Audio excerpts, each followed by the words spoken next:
Hello students, welcome. आज हम shoot apical meristem के बारे में पढ़ेंगे, या प्ररोह में शीर्षस्थ विभज्यतों का संगठन जो है, organisation of shoot apical meristem, उसके बारे में पढ़ेंगे, जो बीएससी सेकेंड ईयर का पेपर 3 है। मैं doctor Usha Pillai, associate professor SCRS government college Sawai Madhopur.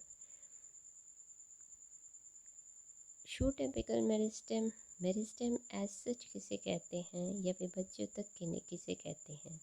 विभज्योतक वे कोशिकाएं होती हैं जिनसे पूरे पादप शरीर के भिन्न भिन्न भागों का निर्माण होता है, और इस क्षेत्र की कोशिकाओं में कंटिन्यूस कोशिका विभाजन होता रहता है, लगातार विभाजन होता रहता है और वृद्धि होती रहती है। ये जो शीर्षस्थ विभज्यतक है, ये पौधे की जड़, तने, शाखाओं, टहनियों के शीर्ष पर पाए जाते हैं, अग्र सिरे पर पाए जाते हैं, इसीलिए इन्हें शीर्षस्थ विभज्यतक कहते हैं। और इन शीर्षस्थ सिरों को वृद्धि बिंदु भी कहते हैं। इनकी एक्टिविटी से, इनकी सक्रियता से पादप शरीर की लंबाई में वृद्धि होती है, तथा पादप का जो प्लांट एक्सिस है, उसका जो प्राइमरी ग्रोथ है, पादप अक्ष का प्राथमिक शरीर जो है, वह भी इसकी क्रियाशीलता से ही बनता है। पादपों में, आवृतबीजी पादपों में, ये जो शीर्षस्थ कोशिका है विभज्योतक है, इसका संगठन किस प्रकार का है, उसके लिए अलग अलग विचारधाराएं प्रस्तुत की गई हैं। अलग अलग साइंटिस्ट ने, बॉटनिस्ट ने, वनस्पति शास्त्रियों ने अलग अलग विचारधाराएं प्रस्तुत की हैं, जिनको हम अभी एक एक करके पढ़ेंगे। इसमें सबसे पहले जो थ्योरी दी है वह है एपिकल सेल थ्योरी, अग्रस्थ कोशिका सिद्धांत। एपिकल सेल थ्योरी या अग्रस्थ कोशिका सिद्धांत, ये नागेली ने 1878 में ये सिद्धांत दिया। उनके अनुसार पादप का शीर्ष सिरा जो होता है, केवल उसमें एक विभज्यतक कोशिका होती है। शीर्ष पर केवल एक विभज्यतक कोशिका का बना हुआ होता है, और इस शीर्षस्थ कोशिका से बाकी सारी कोशिकाएं बनती हैं, और इससे आगे चलकर पादप के विभिन्न अंगों का निर्माण होता है और उनका विभेदन होता है। तो जो शीर्ष में पाए जाने वाला ये है शीर्षस्थ कोशिका, एपिकल सेल। ये है एपिकल सेल जो कि इसमें पाया जाता है, शीर्षस्थ कोशिका। और ये है लीफ प्राइमोर्डियम, ये एपिकल सेल है, इससे पूरे प्लांट का निर्माण होता है। तो ये है एपिकल सेल थ्योरी। और ये एपिकल सेल थ्योरी सभी प्लांट्स के लिए मान्य नहीं है। लोअर प्लांट्स जो है उसमें मान्य है, हायर प्लांट्स में इसको रिजेक्ट कर दिया गया है। दूसरी थ्योरी जो है वह है उत्तकजन सिद्धांत या हिस्टोजन थ्योरी, जो हैंस्टीन ने दिया, उत्तकजन सिद्धांत। और इनके अनुसार रो का शीर्ष जो है वह 3 परतों का बना होता है, 3 लेयर्स का बना होता है, और इन तीनों लेयर को एक साथ बोलते हैं डर्मेटोजन, हिस्टोजन। ये जो 3 परतें हैं, इनको सबको मिला के क्या बोलते हैं? हिस्टोजन या उत्तकजन। और या इनको उत्तक निर्माता भी कहा जाता है, टिश्यू बिल्डर भी कहा जाता है।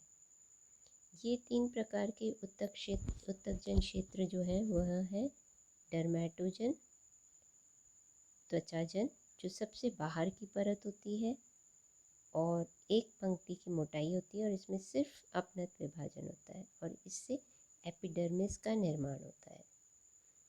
दूसरा बीच का हिस्सा जो होता है, बीच की परत जो होती है, उसे बोलते हैं पेरिब्लेम, या जिसे बल्कुटजन भी कहते हैं। इसके द्वारा भरण उत्तक या कॉर्टेक्स बनता है।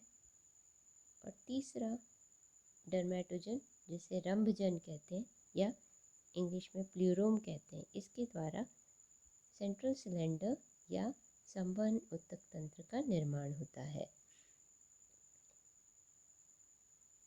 इसके लिए जो है जिम्नोस्पर्म्स और एंजियोस्पर्म्स जो है उनमें क्योंकि यह तीनों लेयर स्पष्ट नहीं दिखाई देती, अतः इस थ्योरी को रिजेक्ट कर दिया गया। ये है हिस्टोजन थ्योरी का चित्र, जिसमें सबसे बाहर की लेयर जो है ये डर्मेटोजन, ये मध्य का क्षेत्र पेरिप्लेन और सबसे अंदर का ये वाला प्लूरोम, जिससे संवहन तंत्र बनता है। तीसरा जो थ्योरी है वह है ट्यूनिका कॉर्पस सिद्धांत या ट्यूनिका कॉर्पस थ्योरी, जिसे स्मिथ ने 1924 में दिया, 1924 में स्मिथ ने दिया। और उन्होंने बताया कि जो एंजियोस्पर्म्स हैं, आवृतबीजी पादप है, उनका प्ररूशीर्ष जो है वो दो भागों में विभेदित होता है, एक तो ट्यूनिका, दूसरा कॉर्पस। ट्यूनिका जो है वह बाहर का हिस्सा, यहाँ की सेल्स छोटी होती हैं और गहरे रंग में अभिरंजित होती है, और यहाँ पे केवल अपनत विभाजन होता है। और इसके बाहर की लेयर बनती है इससे। और अगर ये ट्यूनिका एक से अधिक परत की होती है तो इसके द्वारा वल्कूट का भी निर्माण होता है, पर्ण आद्यक का भी निर्माण होता है। दूसरा जो है वह कॉर्पस है। ये ऊपर की ओर ट्यूनिका से घिरा हुआ रहता है और इसकी कोशिकाएं जो हैं, कॉर्पस की कोशिकाएं भिन्न भिन्न तलों पर विभाजित करती हैं और इसकी कोशिकाएं बड़ी होती हैं ट्यूनिका से। इसके द्वारा ग्राउंड टिश्यू या भरण ऊतक और संवहन ऊतक तंत्र का निर्माण होता है। ये ट्यूनिका, इस चित्र में आप देखिए, ये ट्यूनिका दो लेयर की, इसमें सिर्फ एंटीक्लाइनल डिवीजन, इस तरीके का विभाजन होता है। और ये बीच का मध्य का हिस्सा कॉर्पस, ये वाला कॉर्पस, ये दो लेयर्स ट्यूनिका की। तो ट्यूनिका और कॉर्पस थ्योरी, कॉर्पस से ये कॉर्टेक्स और ये बीच का संवहन तंत्र, ये दोनों का निर्माण होता है। अगली जो थ्योरी है उसे कहते हैं हिस्टोजेनिक लेयर थ्योरी, जिसे डर्मन ने 1974 में दिया। उत्तकजनी परत सिद्धांत, उत्तकजनी परत सिद्धांत, इसके अनुसार पौधों के शीर्ष पर विभज्यतों के कई स्तर पाए जाते हैं। यहाँ पे डर्मन ने उन्हें नाम नहीं दिया, जैसे हिस्टोजेनिक थ्योरी में, हिस्टोजन थ्योरी में डर्मेटोजन, पेरिप्लेम, प्लूरोम नाम दिया गया। यहाँ पे नाम नहीं दिया गया, यहाँ पे केवल L1, L2, L3, L4 परतों के नाम, L मीन्स लेयर, परत, परत 1, परत 2, परत 3, L1, L2, L3 नाम दिया गया। और ये जो है L1 द्वारा एपिडर्मिस या बाह्य त्वचा का निर्माण होता है, L2 के द्वारा वल्कूट का हिस्सा और संवहन ऊतक का कुछ का बाहर का हिस्सा, और L3 द्वारा संवहन तंत्र, वैस्कुलर टिश्यू और मज्जा का निर्माण होता है। ये लगभग हिस्टोजन सिद्धांत जो है, जो हैंस्टीन ने दिया, उससे काफ़ी समानता दर्शाता है। केवल इसमें नाम का ही अंतर है, लेकिन इस सिद्धांत की कोई मान्यता नहीं है। जैसे यहाँ पे L1, L2, L3, L1 बाहर एपिडर्मिस, कॉर्टेक्स, और फिर ये सेंटर वाला पोर्शन वल्कूट का, पित्त का पोर्शन। पांचवा जो थ्योरी है वह है मेंटल कोर कंसेप्ट, जिसे पोफेम और चैन ने दिया। प्ररोशीर्ष जो है, इनके अनुसार दो परतों में विभेदित होता है, पहला मेंटल और दूसरा कोर। सबसे बाहर का, आउटर मोस्ट, सबसे बाहर का मेंटल कहलाता है, और अंदर का जो कोशिकाओं का समूह है वह कोर कहलाता है। मेंटल और पिंड, हिंदी में मेंटल और पिंड कहते हैं। और इसमें हमेशा, मेंटल में हमेशा अपनत विभाजन होता है, और कोर में कोशिकाएं हर दिशा में विभाजित होती हैं, एक्टिव रहते हैं। इनमें कोशिकाओं की एक्टिविटी के आधार पर पिंड को, कोर को 3 भाग में बांटा गया है। ये 3 भाग में बांटा गया, सब एपिकल मेरिस्टेम, पेरिफेरल मेरिस्टेम और सेंट्रल मेरिस्टेम। उपशीर्षस्थ विभज्योतक, परिधि उपशीर्षस्थ विभज्योतक, परिधीय विभज्योतक और केंद्रीय विभज्योतक। जो उपशीर्षस्थ विभज्योतक है, इसमें सेल्स में कोशिका विभाजन कम होता है, सेल डिवीजन कम होता है, कोशिकाएं धीमी गति से विभाजित होती हैं। जो पेरिफेरल मेरिस्टेम है, यहाँ पे कोशिकाएं एक्टिव होती हैं, सक्रिय होती हैं और यहाँ कोशिकाएं तेज़ी से विभाजित होती हैं और इनके द्वारा कॉर्टेक्स और प्राकेधा, कॉर्टेक्स एंड प्राकेधा, प्रोकैम्बियम का निर्माण होता है। तीसरा है सेंट्रल मेरिस्टेम। इसके द्वारा, ये सबसे अंदर की कोशिका होते हैं और इनके द्वारा पित्त का निर्माण होता है, मज्जा का निर्माण होता है। अधिकांश वनस्पति शास्त्र इस सिद्धांत से असहमत है क्योंकि पिंड क्षेत्र की विभाजित कोशिकाओं में विभेदन स्पष्ट नहीं होता। ये है मैंटल, इस चित्र में आप देखिए, ये है बाहर का हिस्सा डोम शेप्ड मैंटल और ये वाला हिस्सा कोर। कोर को भी 3 हिस्सों में बांटा है। ये ऊपर वाला हिस्सा उपशीर्षस्थ विभज्योतक, इधर वाला पेरिफेरल मेरिस्टेम और केंद्र वाला, सेंटर वाला, ये वाला जो है, ये है सेंट्रल मेरिस्टेम, केंद्रीय विभज्योतक। तो ये 3 भाग हैं इसमें।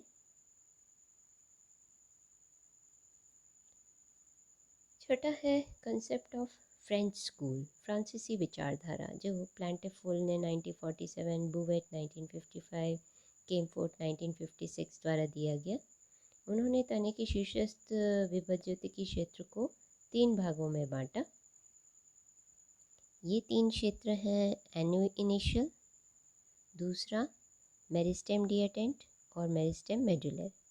एन्यू इनिशियल या परिधीय क्षेत्र, पेरिफेरल एक्टिव जोन, परिधीय क्षेत्र, ये तने के बाहरी और परिधीय क्षेत्रों का निर्माण, जैसे बाह्य त्वचा, वलकूट, उनका निर्माण करता है। और दूसरा है मेरिस्टेम डिएटेंट या जिसे वेटिंग मेरिस्टेम भी कहते हैं, प्रतीक्षारत विभज्योतक। यहाँ जो कोशिकाएं हैं, ये बाहर जो परिधीय कोशिकाएं जो होती हैं, ये बाहरी कोशिकाओं के ठीक नीचे स्थित होती हैं। ये सक्रिय नहीं होती, केवल पुष्पन के समय ही ये कोशिकाएं एक्टिव या सक्रिय होकर पुष्पक्रम एवं पुष्पों का निर्माण करती हैं। तीसरा जो है मज्जा विभज्योतक मेरिस्टेम, पित्त मेरिस्टेम, इसके द्वारा संवहन उत्तक और मज्जा का निर्माण होता है।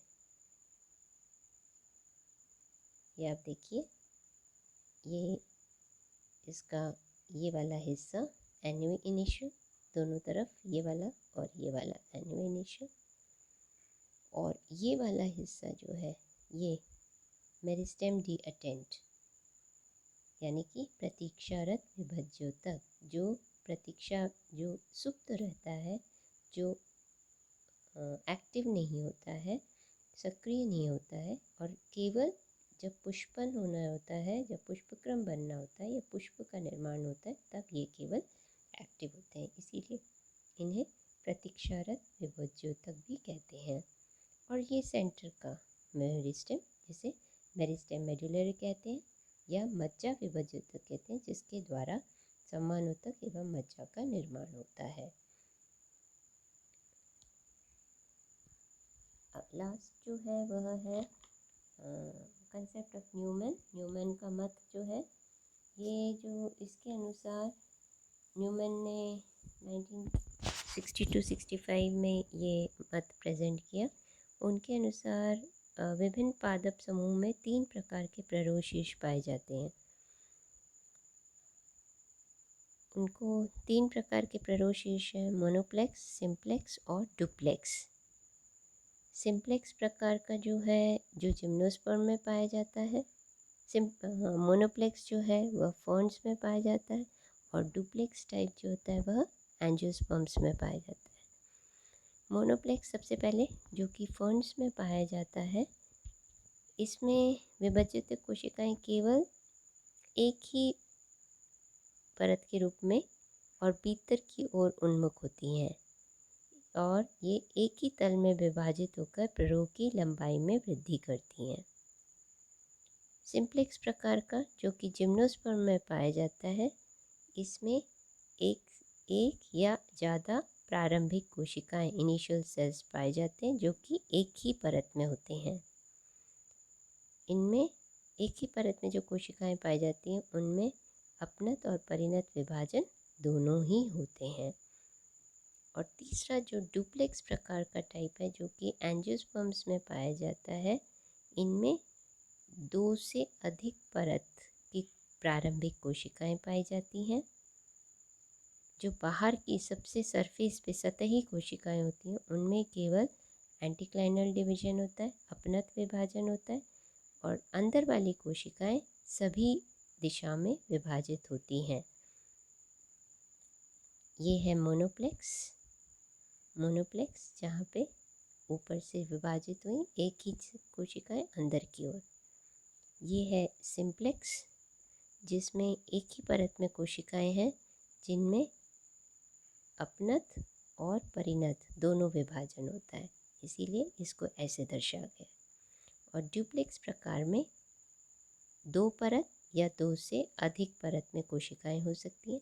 सबसे बाहर वाली लेयर जो होती है वह आउटर मोस्ट लेयर जिसमें केवल अपनत विभाजन होता है, और नीचे वाले में अपनत और परिणत दोनों होता है, अंदर वाले में अपनत और परिणत दोनों विभाजन होता है। लास्टली साइटोहिस्टोलॉजिकल जोनेशन जो कि फॉस्टर ने 1939 में दिया। इसके हिसाब से फोस्टर ने बताया कि गिंगो बाइलोबा जिम्नोस्पर्म है, गिंगो बाइलोबा के प्ररोशीर्ष में 4 जोन्स हैं और उनको 4 अलग अलग भागों में विभाजित किया। सबसे